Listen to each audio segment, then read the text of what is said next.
पर ज्यादा चर्चा के लिए मौजूद हैं रायपुर से कांग्रेस नेता नितिन भंसाली जी, बीजेपी नेता हैं संदीप शर्मा जी और वरिष्ठ पत्रकार हैं रामता तिवारी जी। आप तीनों लोगों का बहुत बहुत स्वागत है स्वराज एक्सप्रेस पर। जिस तरह से संदीप शर्मा जी आप ये बोल रहे हैं कि श्वेत पत्र जारी करो, ठीक है, एक विपक्ष के नाते आपने ये बात रखी है, लेकिन सवाल ये खड़ा होता है श्वेत पत्र जारी कराने की तो बात आप कह रहे हैं, चाहे वो केंद्र की मोदी सरकार हो चाहे वो राज्य की बघेल सरकार हो, और रेवड़ियां सबको फ्री में बांटनी है, और जब रेवड़ियां बांटनी है तो कर्ज तो लेना पड़ेगा। नहीं, मैं तो ये पूछ रहा हूँ, मैं हमारी जो नेता प्रतिपक्ष ने पूछा है दीपक जी कि भाई केंद्र सरकार लगातार पैसे दे रही है राज्य को। पिछले 4 साल में 1,44,000 करोड़ रुपया केंद्र दे चुकी है। ठीक है, मैं आपकी जानकारी के लिए बता दूं कि चाहे 19-20 का मामला हो, 20-21 का, 21-22 का या 18-19 का मामला है, 4 साल जो पिछला अभी चल रहा है इसमें हमेशा केंद्र सरकार का जो पैसा है वो राज्य से ज्यादा रहता है। उदाहरण के लिए 19-20 में केंद्र ने 34,000 करोड़ रुपया राज्य को मिला, और जो राज्य के टोटल आय का 53% था और राज्य का 47% था। मैं आपको बता रहा हूं कि आज की जो स्थिति है, इस साल भी केंद्र से 44,500 करोड़ रुपया मिल रहा है, जबकि राज्य का 44,000 करोड़ रुपया है। आज भी केंद्र से ज्यादा पैसा मिल रहा है। राज्य को जो पैसा मिल रहा है वो जा कहाँ रहा है, ये तो पूछना पड़ेगा। और उसके बाद भी इतने लंबे चौड़े हम कर्ज ले रहे हैं। न तो अस्पताल में दवा है, न सड़कों की मरम्मत हो रही है, न कर्मचारियों को डीए का भुगतान हो रहा है, न इन्होंने जितनी घोषणा और वादा की उन वादे की पूर्ति हो रही है। विकास नाम का तो कहीं चीज नहीं है। न नए स्कूल बिल्डिंग बन रहे हैं, न नए पानी की व्यवस्था हो रही है, न पानी की टंकी का इंतजाम हो रहा है। तो प्रदेश का पैसा जा कहाँ रहा है, इसके एक एक आनापाई का हमको हिसाब चाहिए। ठीक है। और दूसरी बात, ये लगातार जिस तरह से बात करते हैं कि केंद्र सरकार से हमको इतना पैसा लेना बचा है। हेलो, मेरी आवाज आ रही है? हेलो जी जी जी, आपकी आवाज दर्शकों अभी ये जो सवाल करते हैं कि 52,000 करोड़ रुपए, 53,000 करोड़ रुपए लेना है। अभी जो पिछला सत्र चला विधानसभा का, वहां पर हमारे नेता प्रतिपक्ष ने पूछा कि आपको किस मत का कितना पैसा लेना है, जरा सा बताइए। कि आप जो कुछ भी पटांग बाहर मीडिया में आकर के 52,000 53,000 करोड़ रुपए लेना है बोल देते हैं, तो वहां पर इनकी बोलती बंद हो गई, कोई जवाब नहीं दे पाए। ये बात सही है कि 14-15,000 करोड़ रुपए इनका बचा है, जो एक कलम हमेशा बचा रहता है। जो हमारी सरकार थी तब भी ये मामला था, जो सरकार आती जाती तब एक कलम जो थोड़ा सा बचा रहता है वो बचाया रहता ही है। तो इसमें इसको इस तरह से बढ़ा चढ़ा करके 52,000 करोड़ बचा है, 53,000 जो झूठ फैलाते हैं, इनके झूठ की पोल पिछले विधानसभा के जो सत्र चला था उसमें खुल गई। हमारे नेताओं ने कहा कि आप लिस्टवार बताइए कौन कौन सा पैसा आपका बचा है, तो ये भाग खड़े हुए वहां से, ये जवाब भी नहीं दे पाए वहां। तो हम बिल्कुल, हमारे नेता प्रतिपक्ष और नारायण चंदेल जी ने जो कहा है कि इतना पैसा जो आया है केंद्र से और राज्य की इनकम के बावजूद आप इतना जो कर्ज ले रहे हैं, प्रदेश में विकास कहीं दिख नहीं रहा है। एक एक आनापाई का हिसाब हमको चाहिए, कहाँ कहाँ किस किस मद में पैसा खर्च किए। बिल्कुल उन्होंने सही कहा है, पूरे भ्रष्टाचार में सरकार आकंठ डूबी हुई है। और हेलो, ठीक है संदीप जी, आपकी आवाज दर्शकों तक पहुंच रही है। मैं सवाल भंसाली जी से पूछ लेता हूं। भंसाली जी, जब गलत नहीं है आपके, अगर मैं आपसे पूछूंगा आंकड़े, तो शायद आंकड़ों की बाजीगरी आप में भी कई सारे आंकड़े ऐसे गिना देंगे कि इस मद में इतना पैसा आना था और पहले इतना भागीदारी राज्य की रहती थी, अब वो भागीदारी बढ़ा दी है, केंद्र सरकार ने अपनी खुद की कम कर ली है। ऐसे आप तमाम तथ्य रखेंगे। अगर आप सही हैं तो श्वेत पत्र में मुझे तो नहीं लगता कि अगर विपक्ष मांग रहा है तो इसमें कोई दिक्कत है। देखिए, भारतीय जनता पार्टी प्रदेश में जनता का विश्वास खो चुकी है। 2018 के चुनाव के बाद ये सारे नेता अवसाद में चले गए हैं। कार्यकर्ताओं का ठिकाना नहीं है, न खाता न बही। नेता प्रतिपक्ष भाजपा के चंदेल जी जो बोले सब सही, ऐसा नहीं होता है। और कौन भागता है और कौन जवाब देता है और कौन तटस्थता से खड़ा रहता है, ये देश की जनता और प्रदेश की जनता बहुत अच्छे से जानती है। जिस प्रकार ये आरोप लगाते हैं, एक भी आरोप तो ये सिद्ध नहीं कर पाए इन 4 वर्षों में, पौने 4 वर्षों में। सिर्फ और सिर्फ आरोप लगाने का, बेतुके बातें करने में इन्होंने समय जायज किया, सरकार का और खुद का। खैर, खुद अस्तित्व की लड़ाई लड़े। हमारे राज्य के हिस्से के जो पैसे केंद्र से लेने हैं, ये अभी बड़े बड़े बजट की बातें कर रहे थे कि इतना 1,000 करोड़ रुपया हमारा हिस्सा है केंद्र का और इतना राज्य का है। तो ये मैं बता दूं, होगा, पर वो कागजों में है, पैसा आ नहीं रहा है। हमारे जीएसटी का पैसा हो, हमारे रॉयल्टी के पेनल्टी के पैसे हो, बहुत सी ऐसी मत के पैसे हैं जो ये बोल रहे सदन में। जब मुद्दा उठा तो आपने बात क्यों नहीं रखी सदन में? ये डे वन से सरकार बनते ही आप ये देख लीजिए कि भेदभाव भरा निर्णय छत्तीसगढ़ के साथ हुआ है, भेदभाव भरा सौतेला व्यवहार हुआ है छत्तीसगढ़ के साथ। और ऐसा एक दिन से नहीं, हम लोग शुरू से चिल्लाते आ रहे हैं। माननीय मुख्यमंत्री जी और पूरे मंत्रिमंडल के सदस्य और पूरी पार्टी के नेता सब शुरू से चिल्लाते आ रहे हैं कि भाई हमारे हिस्से का जो राज्य का पैसा निकलता है वो तो श्वेत पत्र तो इनको जारी करना चाहिए। केंद्र में बैठी मोदी सरकार को अभी हमसे हिसाब मांग रहे हैं, आज तक पीएम केयर फंड का तो हिसाब नहीं दिया। तो इस प्रकार की बेतुकी बातें करना मुझे नहीं लगता कि उचित है। नहीं, बिल्कुल आपकी बात बिल्कुल सही है, लेकिन सदन में ये भी मामला उठा था, जैसे कि उन्होंने कहा संदीप शर्मा जी ने कि नेता प्रतिपक्ष ने मामला उठाया था, तब ये स्टेटमेंट क्यों नहीं आया था? सदन में मामला उठा, सदन का मामला था, सदन में बिंदुवार जानकारी। ये जो बोल रहे थे ना भाग जाते हैं, ये 14 बच्चे हैं वहां पे, जब कोई प्रश्न करते हैं और जब हमारे मंत्रीगण जो है जवाब देने जब उठते हैं अपनी टेबल में, वे भाग जाते हैं। वो हंगामा करके शोर गुल करके, सुनने की क्षमता नहीं है। मन की बात करते हैं, जन की बात सुनने की क्षमता नहीं है। तो भागते ये हैं, भगोड़े ये हैं, भगोड़ों का साथ देने वाले ये हैं। हम तो जवाब देने के लिए अब सत्ता में है, तो बिल्कुल विपक्ष का जो दायित्व है वो ईमानदारी पूर्वक वहन करे। ठीक बंसाली जी। रामता तिवारी जी, हालांकि कोई भी सरकार कर्ज लेने से परहेज नहीं करती, कोई भी सरकार हो, चाहे वो राज्य की हो चाहे वो विपक्ष में बैठी हुई, जब भी जो सत्ता में आता है कर्ज लेता है, क्योंकि हमने घोषणा पत्र में वादे इतने कर रखे होते हैं, इतनी रेवड़ियां फ्री की बांटनी होती हैं, तो हमें कर्ज लेना पड़ता है, उतने में पूर्ति नहीं हो पाती जो राज्य का एक्चुअल बजट है या फिर जो केंद्र से पैसा मिलता है, जाहिर सी बात है। लेकिन सवाल ये खड़ा होता है कि जो डेवलपमेंट या इंफ्रास्ट्रक्चर को लेकर काम रमन सिंह की सरकार में हुआ था, वो इन 3 से 4 सालों में क्या बघेल जी की सरकार में हुआ है? देखिए, श्वेत पत्र तो जारी होना चाहिए, ठीक है, पहली बात, क्योंकि जनता का पैसा है, जनता से सबको जानकारी होनी चाहिए। राजनीतिक आरोप प्रत्यारोप की जगह श्वेत पत्र सरकार को समय पर खुद जारी करने चाहिए, सरकार कोई भी हो। मगर विपक्ष में रहते मांग करते हैं और खुद जब सरकार में आते हैं तो इस तरह से अंदरूनी चीजों को, सूचनाओं को रोकने का काम सरकार करती है, चाहे सरकार किसी की भी हो।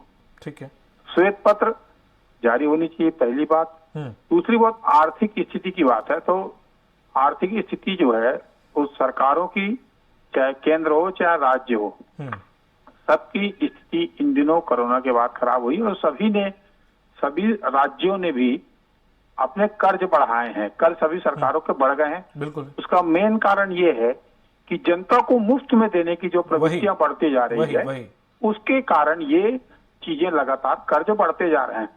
तो नेताओं को अपने सत्ता के लिए, पद पाने के लिए, अपनी पार्टी को जिताने की के लिए जिस तरह से मुफ्त में देने की जो प्रवृत्तियां बढ़ रही है, उसके कारण राजकीय कोष घाटा बढ़ते जा रहा है। ऐसी प्रवृत्ति रुकनी चाहिए। जहां तक केंद्र और राज्य की बात है, तो आरोप प्रत्यारोप दो पार्टी अलग अलग है, वो अलग अलग तरीके से बात करेंगे, वो उनका धर्म है, वो बात अलग है।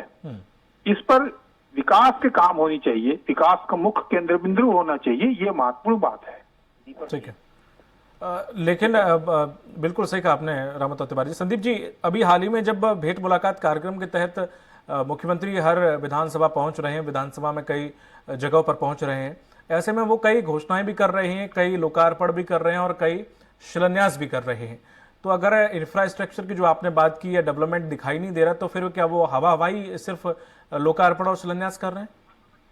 दीपक जी, कहीं पर कोई लोकार्पण नहीं हो रहा है, कुछ शिलान्यास जरूर कर रहे हैं, जिसको कुछ करना नहीं है, केवल वादा करने की बात। देखिए, मैं आपको बता रहा हूँ, भारतीय जनता पार्टी की 15 साल सरकार रही है, हमने विकास की यहाँ पर बौछार लगा दिया और 15 साल में हमारी पार्टी ने कुल मिलाकर के 34,000 करोड़ रुपया कर्जा लिया। अगर किसको देखा जाए, उसको सुनो, मेरी बात सुन लीजिए, पूरी बात सुनने दीजिए ना। वो ले दे करके वो 15 साल में 2,500 रुपये पर साल का कर्जा था। ये सरकार तो पिछले 3 साल और 9 महीने में 52,000 करोड़ रुपया कर्जा ले ली। भैया, पैसा जा कहाँ रहा है, पूछने का अधिकार बनता है हमारा। नहीं, कर्जा लिया। अरे भैया, आप तेरे बीच मत बोलिए, बंसाली जी, निवेदन है दीपक बंसाली जी, प्लीज। बंसाली जी, समय सबका निर्धारित है, प्लीज। बंसाली जी, समय सबका निर्धारित है, प्लीज। ये समझाइए, आपकी बारी है, तब आप बात रखिएगा जी। हाँ, संदीप जी, उनको तो बेचैन लोग हैं ना सब, इनको समझाना पड़ता है। हाँ, तो बात मैं आपको रखिए बता रहा हूँ, शर्मा जी आप। ये तो और बता रहा हूँ कि जातिवाद पिछले तो देखिए क्या हो गई, ये जैन लोग हैं और बीमार है, यहाँ पे तो जातिवाद मानसिक बीमारी है इनको, यहाँ पे तो मैं और आप पार्टी के प्रवक्ता की हैसियत से बैठे। ये बंसाली जी को ऐसे कहाँ से बीमारी हुई, पहले नहीं थे ऐसे, अचानक क्या हो गई? नहीं ठीक है, व्यक्तिगत मत होइए, ठीक है शर्मा जी बोलिए। तो मैं बता रहा हूँ, देखिए ये जो सरकार है ये लगातार कर्जे को बढ़ाते चले जा रही है, विकास का कहीं पर कोई नाम नहीं है। और ये जो कर्जे हो तो हमको उसको पूछना हमारा अधिकार बनता है। और ये जितनी घोषणा और वादे किए, आप देखिए कि 36 घोषणा और वादा का क्या हुआ भाई दीपक जी, उसको तो पहले पता कर लीजिए। उसका तो एक तो निश्चित रूप से उसकी जांच होनी चाहिए।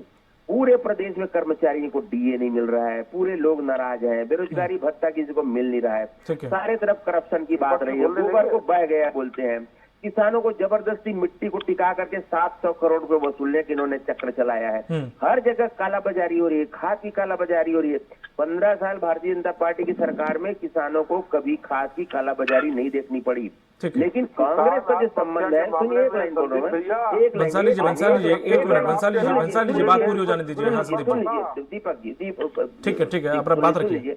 देखिए कांग्रेस पार्टी का सीधा संबंध है, कांग्रेस मतलब करप्शन, कांग्रेस मतलब कमीशन खोरी, कांग्रेस मतलब कालाबाजारी।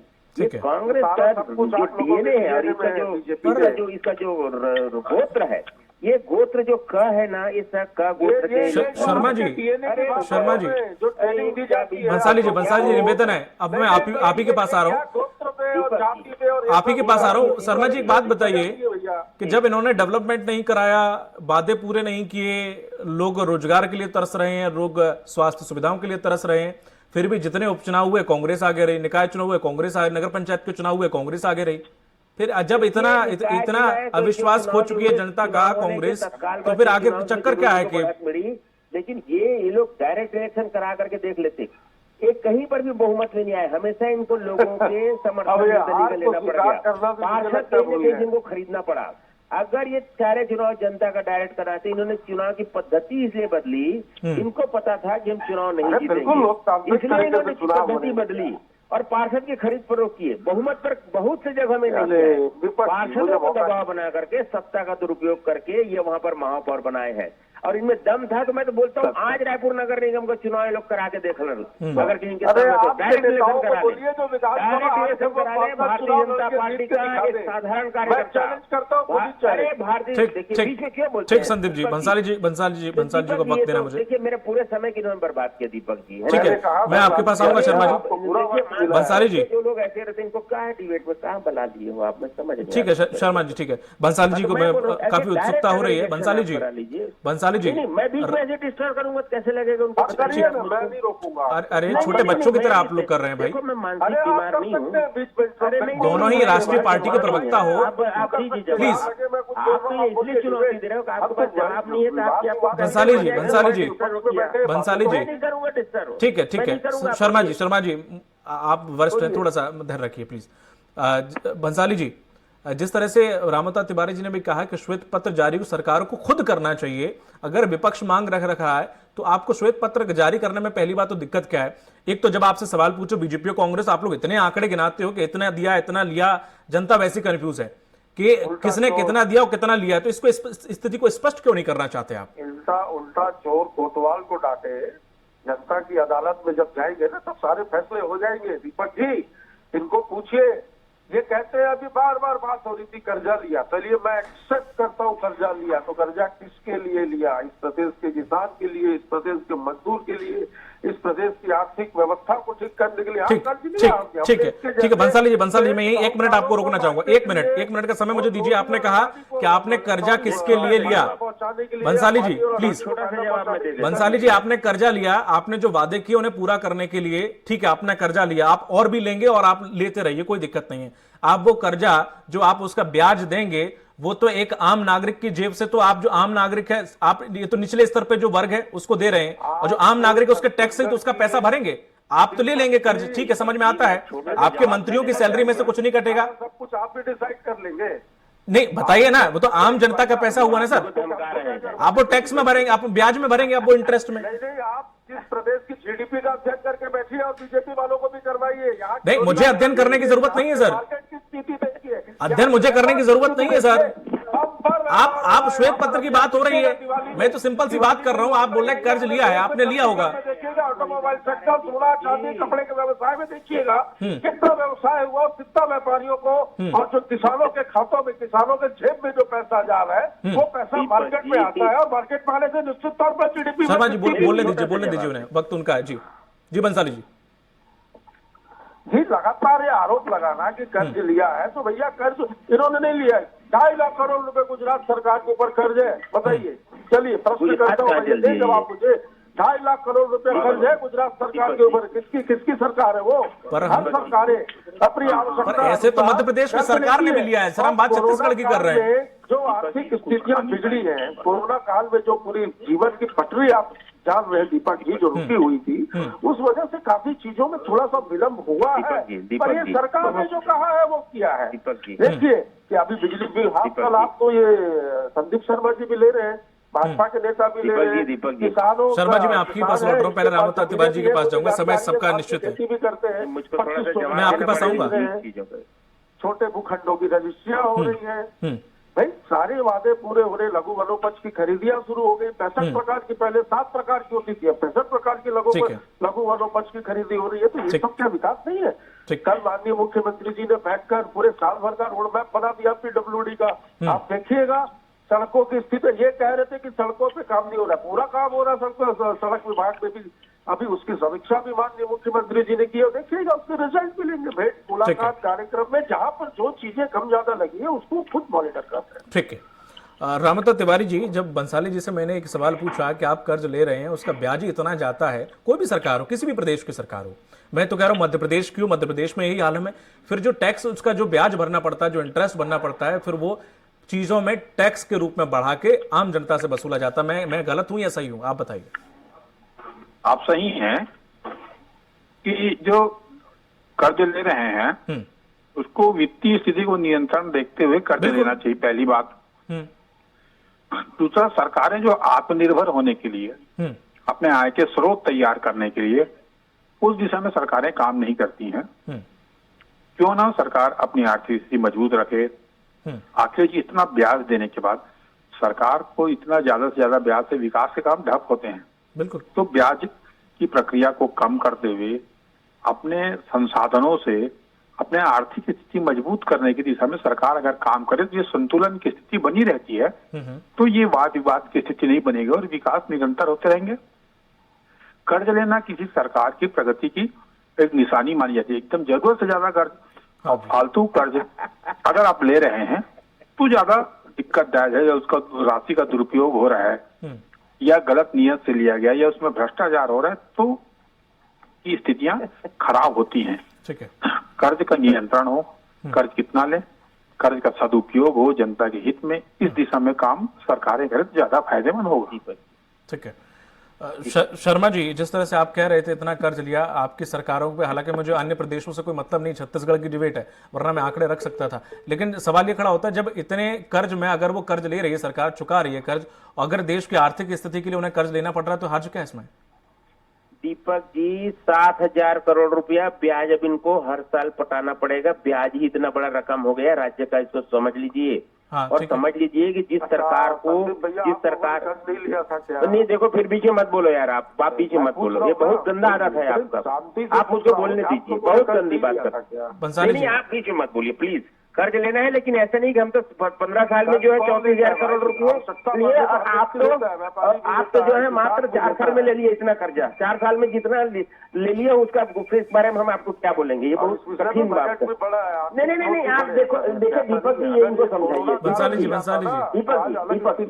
मुझे आपको टोकना पड़ता है। इनकी पूरी पोल खुल गई है, इनकी पूरी पोल खुल गई है, इनके पास कोई जवाब नहीं है, और ये केवल बहस जनता को नहीं सुनने देना चाहते। ये ठीक है, वो चुप हो गया, बोलिए। हरकत है ये। ठीक है, बात रखिए। बहुत गलत तरीके से बात करते हैं हरकत कहिए। ऐसे लोगों को अपने डिबेट से आपको बाहर रखना चाहिए। बंसाली जी, भैया आप मत बुलाइएगा डिबेट में। बंसाली जी, बिल्कुल आप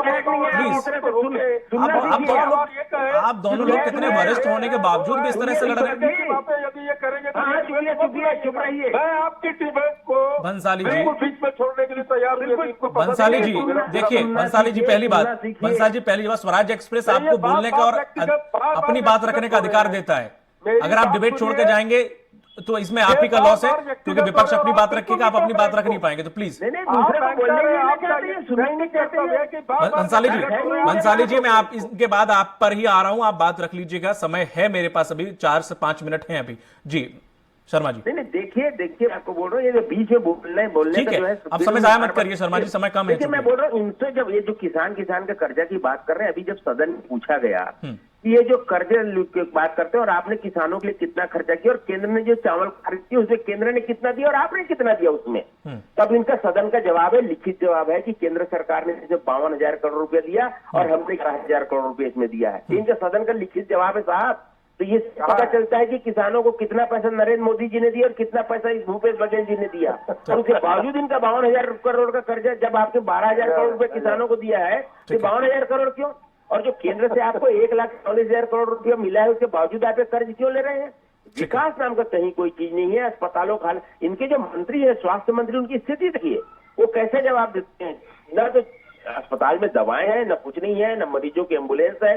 और आपको बता रहा हूँ, वन विभाग का हालत देखिए, वन विभाग का हालत देखिए दीपक जी, जंगल में हाथी घूम रहे हैं, लोगों के घर को तहस नहस कर रहे हैं, लोग रोज हाथी के पैर तले दब करके मर रहे हैं। ये सरकार कुंभकर्णी नींद में सोई है, मुख्यमंत्री बाहर जा रहे हैं, एटीएम है ये, सोनिया गांधी और राहुल गांधी के एटीएम के रूप में छत्तीसगढ़ प्रदेश को इस्तेमाल कर रहे हैं, सारे राज्यों में जा करके पैसा दे रहे हैं चुनाव में।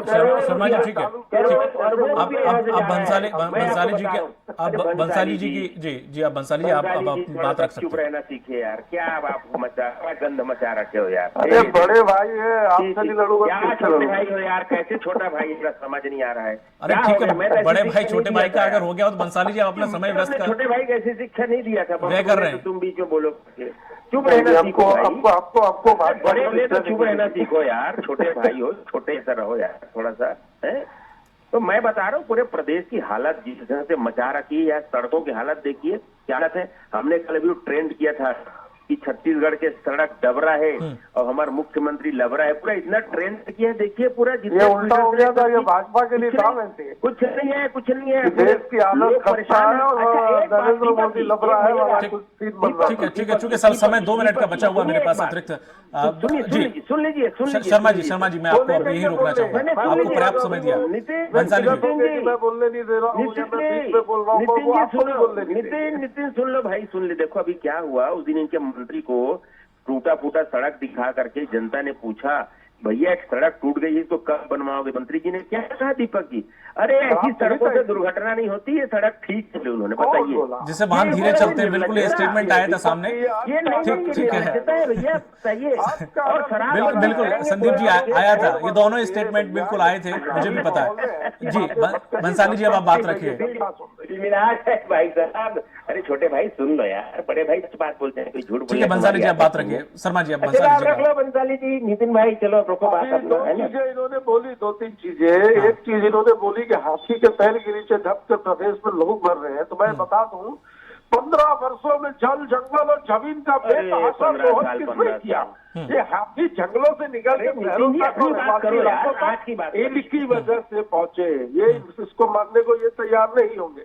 बार बार बोलते कर्ज, तो मैंने तो बोला हाँ भाई कर्ज लिया है और हम हमारी वित्तीय स्थितियों को देखकर कर भी रहे हैं और उसको पटा भी रहे हैं, और हमें जो केंद्र सरकार से जो रुपया लेना है उसको दिलाने के लिए भी ये जो 9 सांसद चुनकर भाजपा के और एक राज्यसभा सदस्य जो भेजे हैं दिल्ली, यहाँ की जनता ने, वहां पर कैंटीन में वो डिस्काउंट का चाय कॉफी और बिस्किट खाने नहीं भेजा है, वहां पर क्यों ये बात नहीं करते छत्तीसगढ़ के हितों की? ठीक है बंसाली जी, चूंकि सब समय कमा हुआ है, समय निर्धारित था और समय समाप्ति की ओर है, इसलिए मैं आपको रोकना चाहूंगा, माफी चाहूंगा जिसको वक्त कम मिल पाया। रामता तिवारी जी आज आपको वक्त कम मिल पाया, बहुत बहुत शुक्रिया। नितिन जी और संदीप जी और रामता तिवारी जी, आप तीनों लोगों का बहुत बहुत शुक्रिया समय देने के लिए। तो जिस तरह से विपक्ष लगातार राज्य सरकार पर श्वेत पत्र जारी करने की बात कर रहा है, लेकिन लगातार सरकार उल्टा ही कांग्रेस जो है बीजेपी को ताने दे रही है कि केंद्र सरकार से जाके पहले श्वेत पत्र लेके आओ, उसके बाद ही हम श्वेत पत्र जारी करें। तमाम संभावनाओं के बीच में लेकिन फिर भी कांग्रेस सरकार लगातार वहां पर विकास कर रही है, लेकिन देखने वाली बात यह होगी कि लगातार दबाव के बाद क्या कांग्रेस श्वेत पत्र जारी करती है। इस चर्चा में फिलहाल इतना ही। नमस्कार।